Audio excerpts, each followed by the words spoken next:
السلام علیکم ورحمۃ اللہ وبرکاتہ۔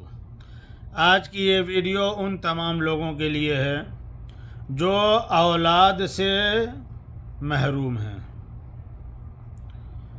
اولاد نہیں ہو رہی ہے، شادی کے کئی سال گزر گئے، بہت علاج کرایا، بہت دعا تعویذ کرا لیے، لیکن اس کے بعد بھی کوئی فائدہ حاصل نہیں ہو رہا ہے، یہاں تک کہ مایوس ہو کر بیٹھ گئے کہ اب کچھ نہیں کرنا ہے۔ تو آج کا یہ وظیفہ جو میں آپ کو بتا رہا ہوں، آپ لوگوں سے گزارش یہ ہے کہ آپ لوگ اس کو اتنا شیئر کیجئے، اتنا لوگوں تک پہنچائیے کہ جن کی زندگی میں یہ پریشانی ہے ان کی یہ پریشانی دور ہو جائے۔ وظیفہ کوئی بھی ہو، شرط یہ ہے کہ رب کی ذات پہ یقین کامل رکھا جائے، عقیدے کے ساتھ، اور رب کی ذات پہ توکل کر کے اس کو کیا جائے۔ وظیفہ کیا ہے آپ اس کو سماعت کیجئے۔ بسم اللہ الرحمن الرحیم۔ اقرأ بسم ربک الذی خلق، خلق الانسان من علق، حامیم الف لام را، تلک آیات الکتاب المبین۔ یہ آیت کریمہ ہے۔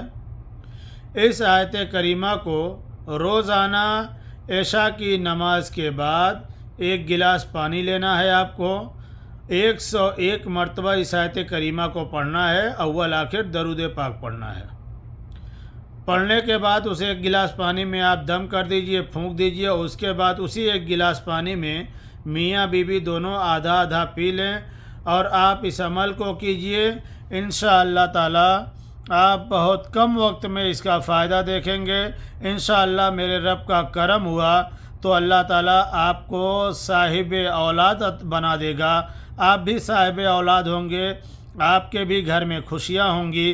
آپ لوگوں سے گزارش یہ ہے کہ اگر آپ ہمارے اس ویڈیو کو پہلی بار دیکھ رہے ہیں تو آپ اس کو لائک کیجئے، سبسکرائب کیجئے، اور قرآن پاک کی ان آیتوں کو لوگوں تک پہنچانے کے لیے آپ ہمارا سپورٹ کیجئے۔ اللہ کی بارگاہ میں دعا ہے کہ مولا تعالیٰ اپنے تمام نیک بندوں کے صدقے میں، کربلا والوں کے صدقے میں، جو بے اولاد ہیں انہیں اللہ تعالیٰ صاحب اولاد بنائے۔ پھر انشاءاللہ تعالیٰ ملتے ہیں کسی دوسرے قرآنی وظیفے کے ساتھ۔ السلام علیکم، اللہ حافظ۔